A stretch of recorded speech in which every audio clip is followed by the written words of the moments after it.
So let's continue the discussion with the rectilinear translation or rectilinear movement in dynamics.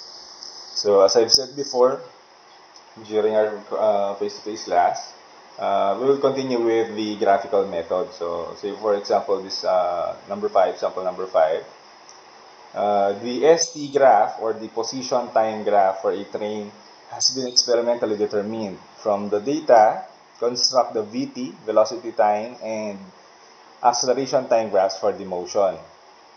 For the motion at times from 0 to 40 seconds. So, yun yung ibig sabihin niya dito. No? So, pinapagraph niya sa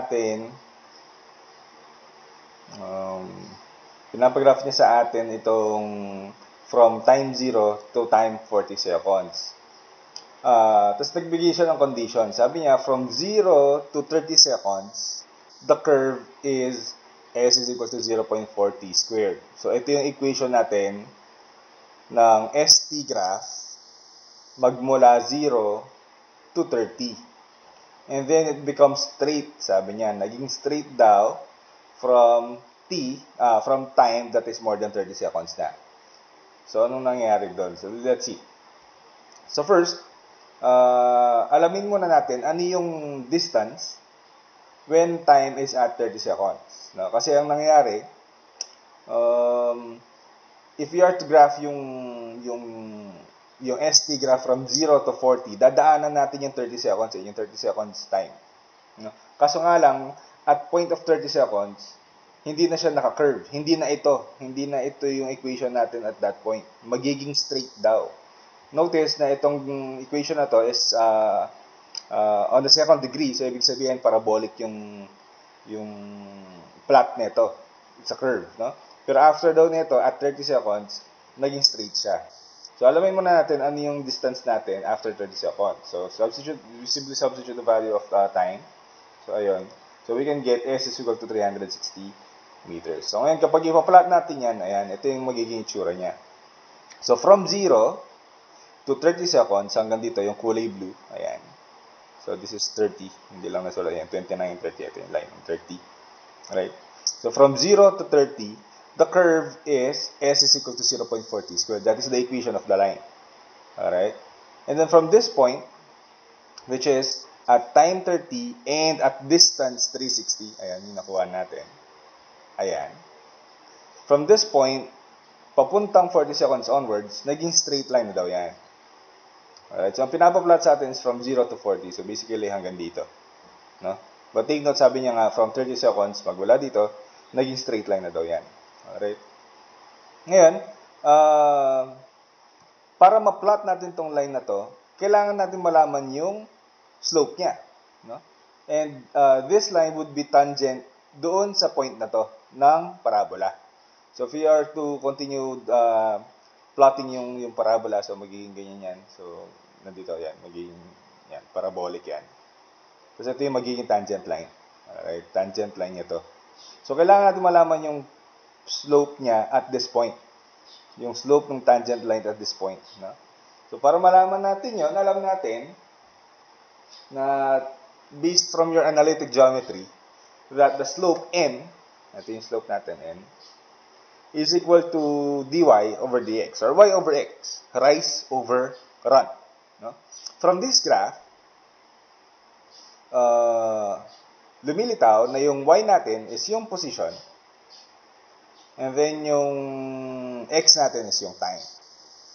So that, ayan nga, yung dy over dx natin is also equal to ds over dt. Yun. No? So for us to be able to determine the value of the slope, we have to take the derivative of the equation of the position with respect to time. So, ayun. So, ayan, d, ito yung equation of the position with respect to time. So, kapag dinerivative natin yan, yung 2, multiply natin doon sa 0.4, tapos 2 minus 1, di ba? So, lilitaw, m is equal to 0.8 t. And then, you substitute the value of yung time at this point, which is yung 30 seconds.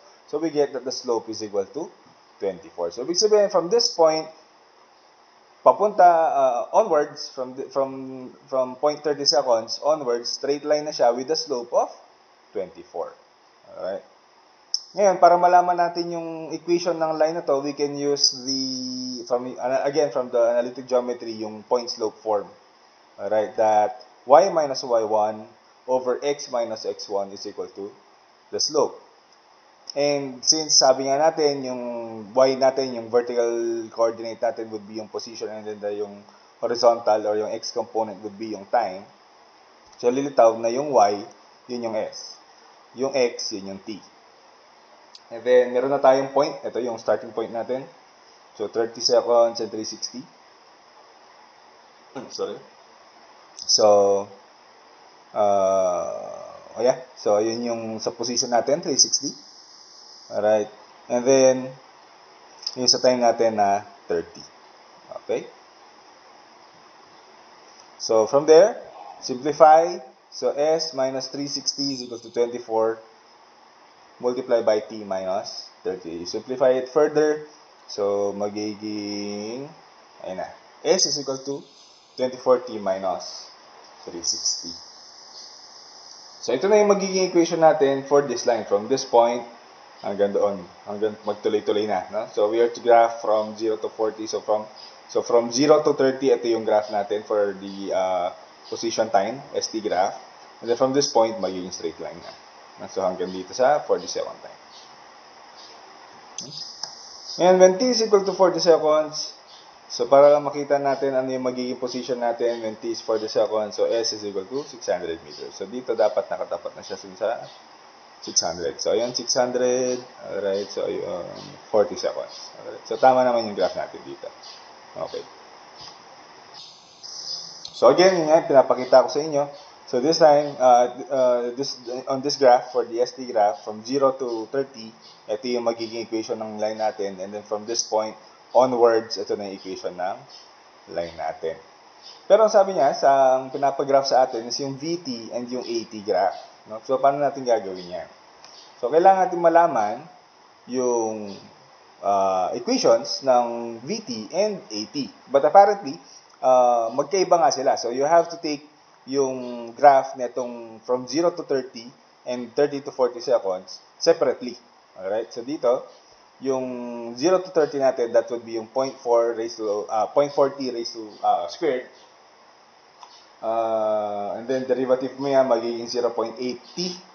And then, para makuha natin yung acceleration, that would be 0.8. Okay, diba? Yung 1 times 0.8, tapos yung t raised to 1 minus 1, magiging t raised to 0, which is equal to 1. So, this would be the equations for the graphs ng S, B, and A natin from 0 to 30. Now, we take yung from 30 to 40 seconds naman. So, which is, ito yun. So, S is equal to 24t minus 360. So, V is equal to 24, and then A is equal to 0. So, tama naman, no? So, 24t, yung 360 mawawala na yan. So, 24t, yung 1 times mo ng 24, so 24, and then t raised to 1 minus 1, t raised to 0 is equal to 1, so 24 na lang matitira. And then, sa A, yung acceleration mo na would be equal to 0. So, if i-graph natin yung velocity natin, so tignan natin itong equation for the velocity. So, this would be applicable from 0 to 30, ito 30 to 40. So, lilitaw, ayan yung VT graph natin. Okay, so VT graph from 0 to 30, ang equation ng line na to ay 0.8t. Okay? And then, from 30 seconds onwards, yung velocity mo is now constant at 24. So, ayan, kaya yung lilitaw, yung equation mo, ay yung line mo is straight line na lang. Straight line na nakatapat sa 24 meters per second na velocity. Okay? And then, as for the acceleration naman, acceleration is equal to 0.8 from 0 to 30. So, constant yan. So, constant na 0.8. Ayan. And then, pagpatak ng 30 seconds, magiging 0. Ayan, 0 na siya doon. So, that would be the graph for the velocity time and acceleration time. Okay? So, next problem. A particle moves along a horizontal path with a velocity of v is equal to 3t squared minus 60 meters per second, where t is the time in seconds. If it is initially located at the origin O, determine the distance traveled in 3.5 seconds, and the particle's average velocity and average speed during the time interval. This problem, I would leave it to you. No? So, na-discuss ko ito during ng face-to-face discussion, the difference of the average velocity and the average speed during the time interval. So, you have to plot yung travel ng particle mo para malaman mo kung ano bang nangyayari sa kanya as it travels. So, for you to be able to determine yung average velocity and average speed. Again, the difference is it regards with their distance. No? For the average speed, you take the total distance traveled, and while in velocity, the average velocity, you consider the total displacement. So, sagutan niyo yan, kasama yan sa magiging problem set niyo. Okay? So, dito tayo sa next problem. A car is traveling at an initial velocity of 10 meters per second when it's subjected to an acceleration as shown in the graph. So, meron daw tayong graph. Ayan yung graph natin. So, sabi niya, ito according to the graph, kung if this the origin, ito yung zero line for the time, and then ito naman yung sa acceleration. So, ang nangyari, from 0 to 15 seconds, the acceleration is positive 6. Okay? Pero pagpatak niya ng 15 seconds, ang acceleration niya na is now negative 4 hanggang all throughout, no? Hanggang magtuloy-tuloy na yan. No? Ngayon, ang sabi niya, determine the car's maximum velocity and the time it stops. So, on this part, so ang sinasabi niya dito, dapat from the maximum velocity, since magkakaroon tayo ng deceleration, yung velocity natin is decreasing. So, from here, since nag-accelerate tayo from 0 to 15, tumataas yung velocity natin. Okay? Pero, pagpatak niya ng 15 seconds, magde-decelerate na siya. Babagal na. Hanggang sa mag-stop na yung velocity natin. Mag-stop na yung car natin. So, hinahanap niya is gaano katagal bago tumigil. And then, for letter C is the total distance traveled.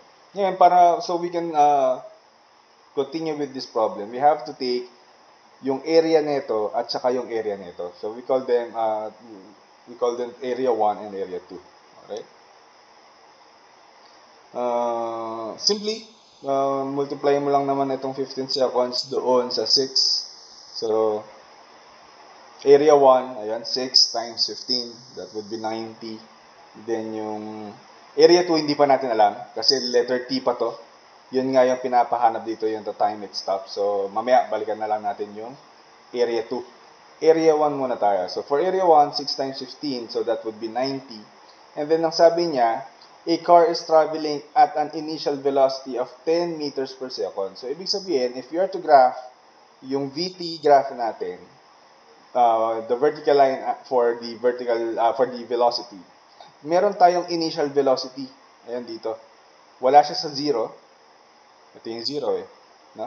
So, wala siya sa 0. Nandito siya banda na 10 meters per seconds. Alright? Tapos, ang mangyayari, from 10, i-add natin yung area 1. Okay, so from 10, aangat tayo. From first 0 degree, magiging first degree. Magiging diagonal line na. Alright? From 0, plus yung A1, ayan. So, from 10, plus yung area 1 na nakuha natin na 90. So, 10 plus 90. So, from 10, ayun, naangat siya hanggang maging 100. Okay, and then from 100, sabi niya, titigil daw siya. It will stop. So, dapat matigil yan hanggang, ayun, maging 0 yung velocity natin. So, from 10, velocity yung vertical, So, from 10, aangat hanggang maging 100 based dun sa 10 plus 90 is equal to 100. And then, dahil yung area 2 natin is negative, dahil negative 4 or negative 4 yung, we have a deceleration of negative 4. So, bababa na tayo, titigil na yan hanggang sa time t. So, aalamin natin yan. Alright? So, ngayon,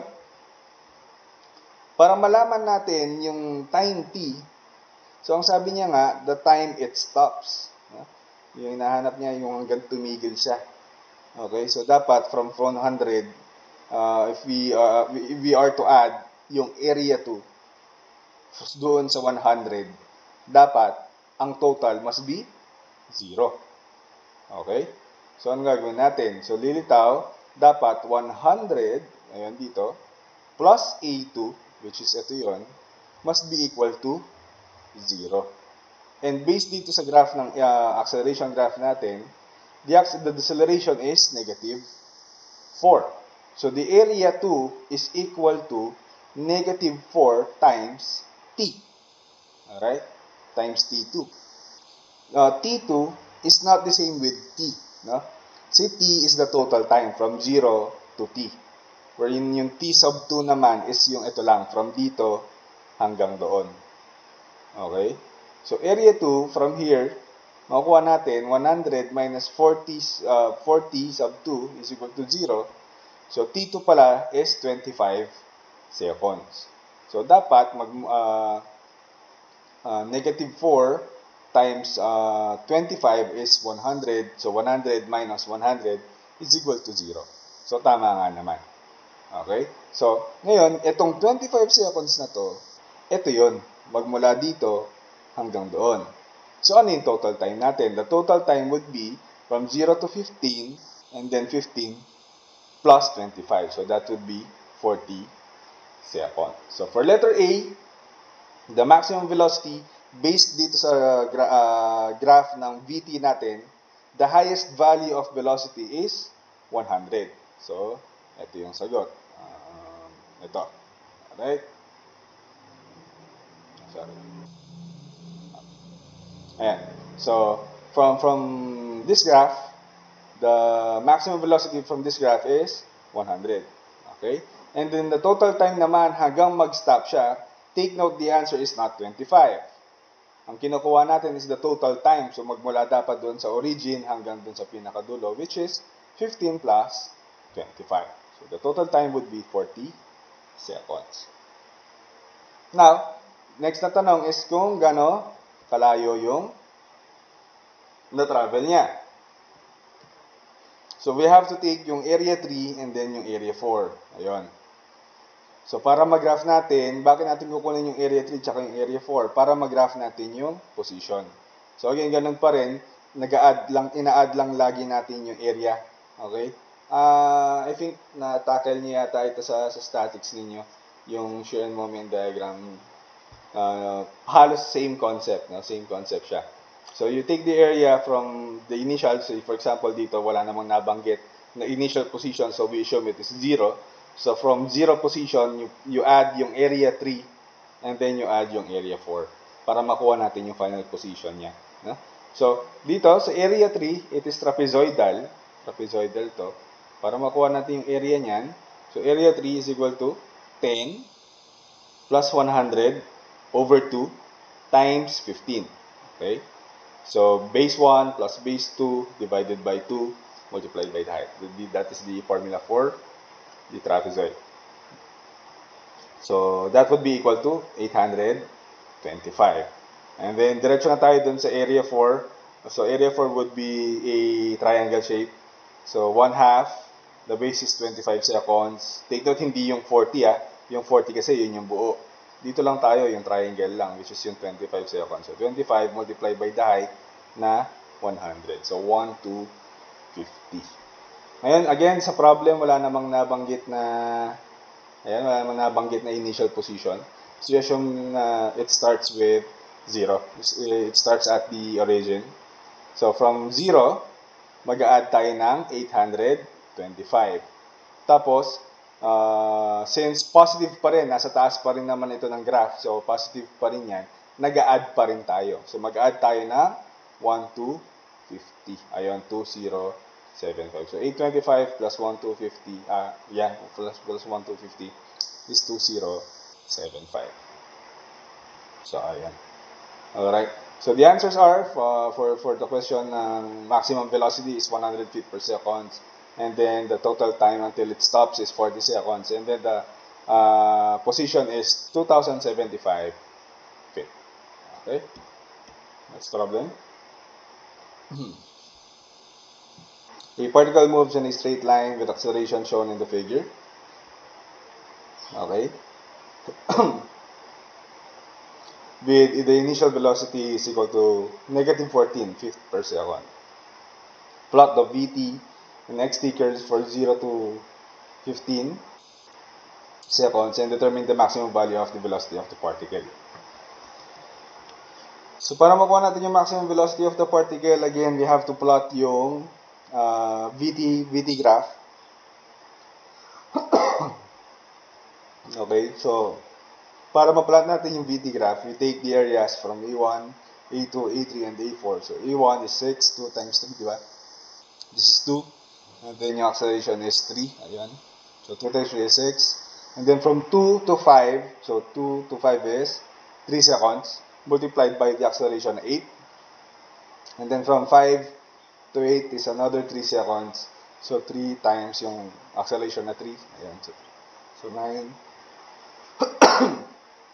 And then for area 4, sabi niya, ang pinapa-plot sa atin is from 0 to 15 seconds. So, ibig sabihin yung dulo natin is 15 seconds. So, from mark 8 seconds to 15 seconds, that would be 7. But, yung acceleration natin nasa baba na, negative 5. So, we multiply it by negative 5. So, area 4 is negative 35. So, plot natin yung velocity graph, velocity time graph. So, take note, sabi niya, knowing that it starts from the origin with the initial velocity of negative 14. So, dapat mag-i-start ka sa negative 14. Tapos, i-add mo yung mga area. Huwag nyo kakalimutan yung mga sign. So, area of negative 14 plus 6 plus positive 6 is negative 8. And then, positive 24, add mo dun sa negative 8, magiging 16. And then, mag-add ka pa ulit ng 9 dun sa 16, so that would be equal to 25. And then, from 25, since negative na to, ima-minus mo na yan dun sa 25. So, 25 minus 35 is negative 10.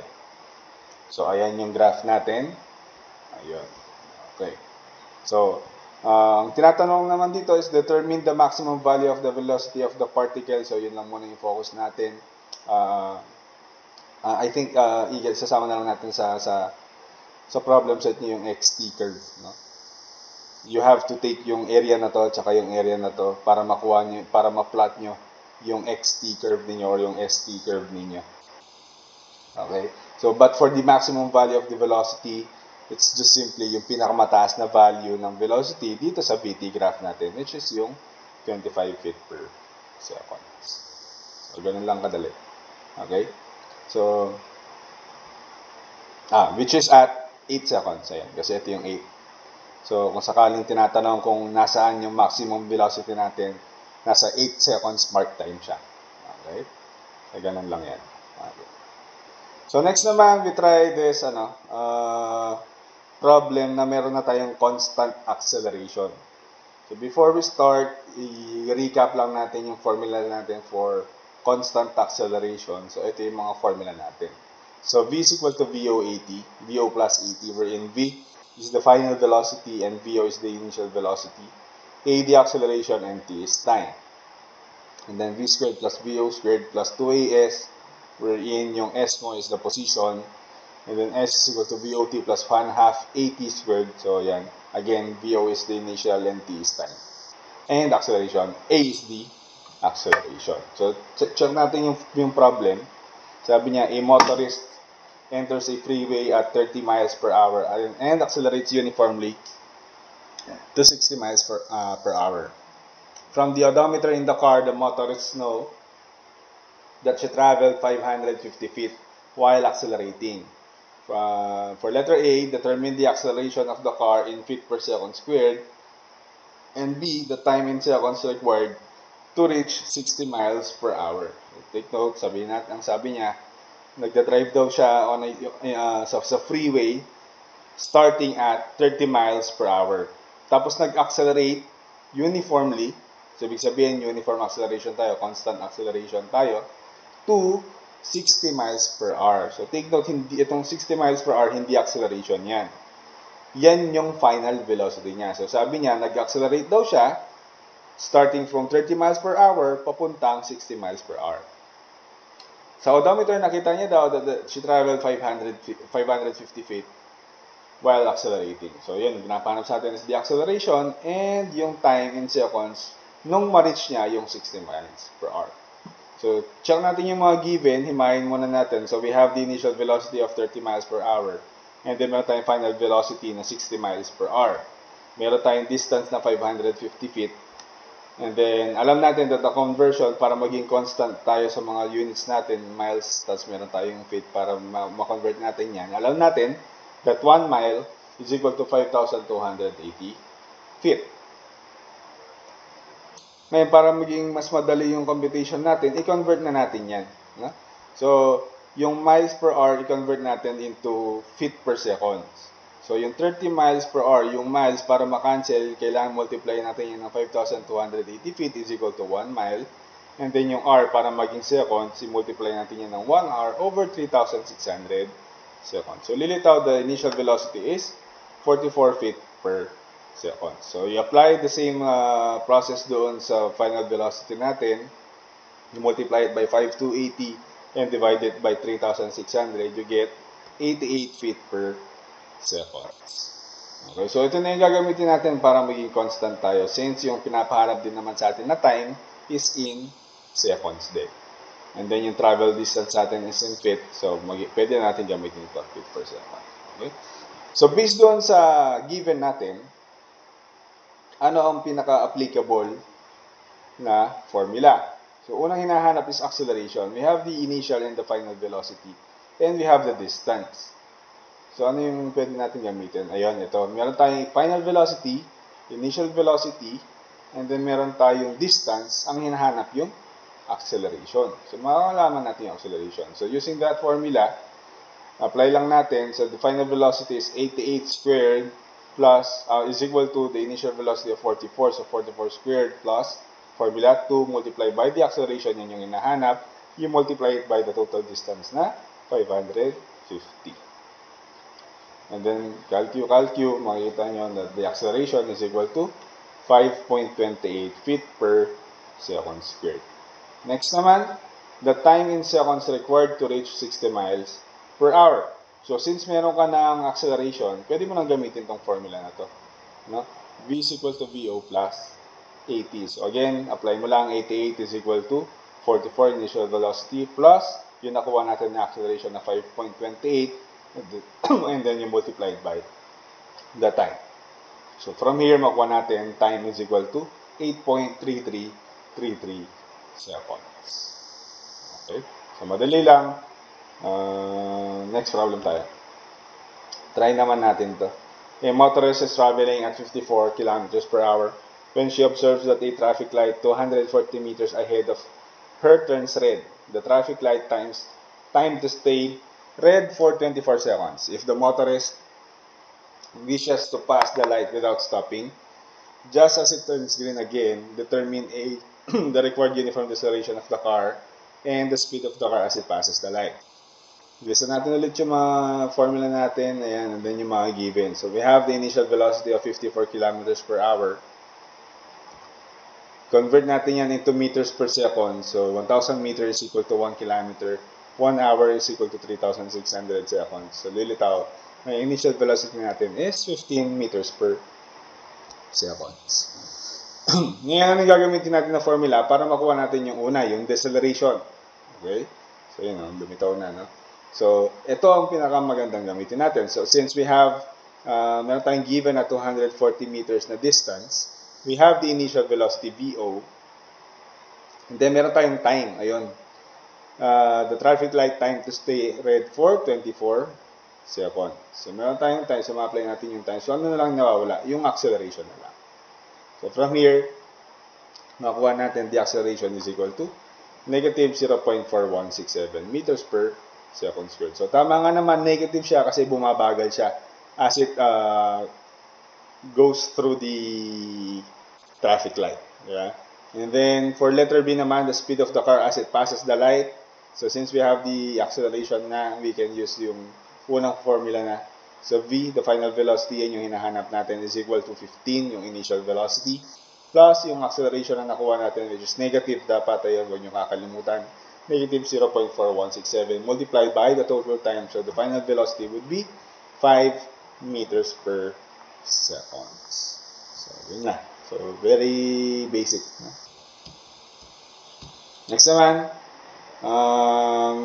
the observation deck of tall skyscrapers 370 meters above the street determine the time required a penny to free fall from the deck to the street below. What is the final velocity the moment it hits the ground? So ngayon, ito naman, yung kanina with, it is a horizontal translation with constant acceleration.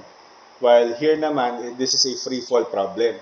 No? But again, this is still a constant acceleration. But since this is a free fall problem, yung acceleration daw natin would be now equal to the acceleration due to gravity. So, hindi lumitaw yung unang formula dali.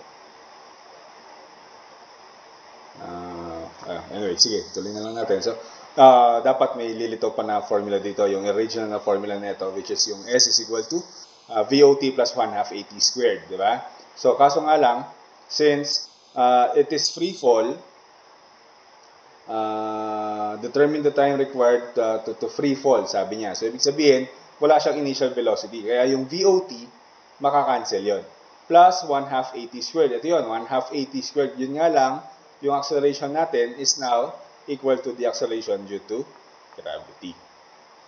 So, if we apply to the formula, ayan, 370 meters yan yung height ng skyscraper, multiply is equal to 1/2 the acceleration due to gravity, which is 9.81 meters per second squared, multiplied by t squared. So, makuha natin yung time, ayun, time is equal to 8.685 seconds. And then, hindi pa yan yung hinahanap. Ang hinahanap sa atin is what is its final velocity the moment it hits the ground. So, we can use this formula. Again, ito rin yung formula na V squared is equal to VO squared plus 2AS. Yun nga lang, yung VO mo, since wala kang initial velocity, so that would be equal to 0. And then, again, yung acceleration mo is now equal to the acceleration due to gravity, kaya G na ito. And then, yung H naman, that would be the height. Since height, yung distance natin is vertical, kaya itong yung S kanina ay naging ginawa ng H. But then again, you don't have to memorize these formulas. As long as alam mong i-apply yung concept ng constant acceleration formula, madali na yan. Hindi mo kailangan magdagdag ng mga formula na ganito. Anyway, i-apply natin yung formula. V squared is equal to 2 times the acceleration due to gravity multiplied by yung height ng skyscraper natin, which is 370 meters. We will get that the final velocity is equal to 85.202 meters per second. So, yan na yung final velocity niya the moment it hits the ground. Alright? Ayan, ito yung formula na sabi ko. So, S equal to VOT plus 1/2 AT squared. Yung VOT makakancel na yan since initial velocity is 0. And then yung acceleration mo is now equal to G. Ayan. So, H is equal to 1/2 GT squared. Ito naman. A baseball is popped straight up into the air and has a hang time of 6.25 seconds. Determine the height to which the ball reaches its peak. Determine the velocity applied to the ball. So, ang nangyari, kunwari ito yung bola, yung laser, no? It was popped straight up. So, diretso lang, vertical lang. So, umangat, tapos bumaba ulit, syempre. Kung anong umangat, siya din bababa. Dapat bababa. Di ba? So, ngayon, ang sabi niya, yung hang time daw na yung total hang time natin, nung umakyat at nung bumaba, is 6.25 seconds. Now, determine the height to which the ball reaches its peak. Determine the velocity applied to the ball. So, kailangan kasi, di ba? Kailangan kang maglagay ng initial velocity para mapaangat mo yung bola. Kasi kung 0, hindi angat yung bola. Di ba? So, maglagay ka ng initial velocity doon sa baba niya hanggang sa umakyat. As nung pag-akyat niya, magiging 0 na yung velocity, tapos babagsak na naman, babalik siya doon sa kamay mo. Okay? So, ngayon gagawin natin yan. So, H is equal to 1/2 GT squared. So, same formula nung kanina. So, H is equal to 1/2. The acceleration is 9.81. And yung time na given natin is 6.25 seconds. So, 6.25 seconds squared. So we will get that the total height is 191.6 meters. Well, actually, mali yan. Okay, anong mali? Yung 6.25. Dahil sabi natin, umakyat tapos bumaba. Yung 6.25 seconds na to, para yun sa pag-akyat tsaka sa pagbaba eh. So, dapat ba yung 191.6 hahatiin ko sa dalawa? Ganyan, 191.6 over 2. Ayun, 95.8 meters. Actually, mali pa rin. Hindi yung distance ang hahatiin mo. Ang hahatiin mo dapat is yung time.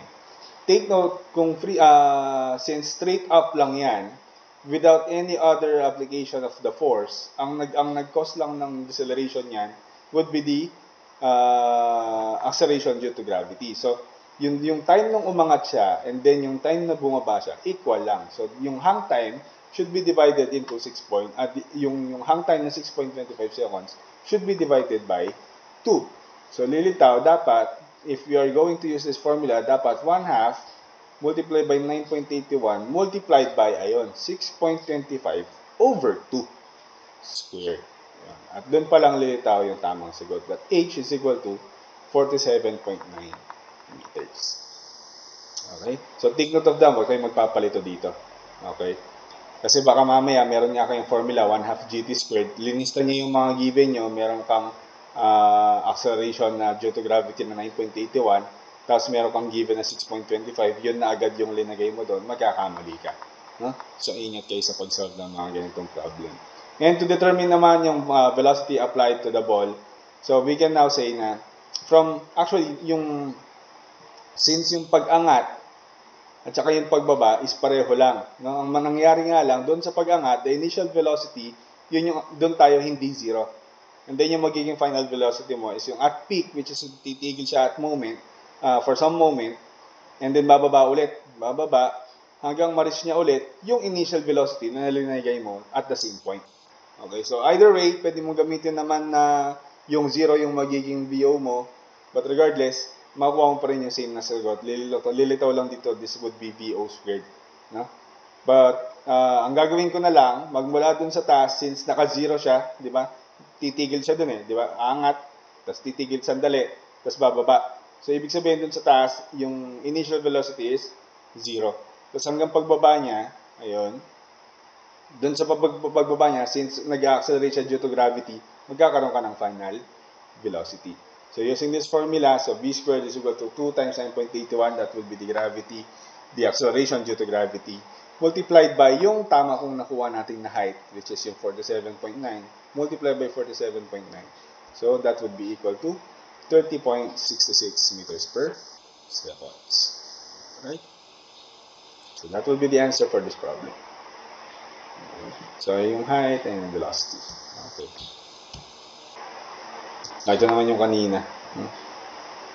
Sabi ko. So, simple lang din yung lilitaw. Okay. So, either formula, okay lang din naman. Okay. So, this would be included na lang sa ninyo, sa problem set ninyo. Mag-upload ako ng separate file for your problem sets para organize yung mga kailangan sagutan. And then, next meeting, i-discuss naman natin yung project file. Ito. So, face-to-face natin ito pag-uusapan. And then, after the face-to-face activity, the face-to-face discussion, online activity muna tayo. Alright, so that's it for this discussion. Thank you.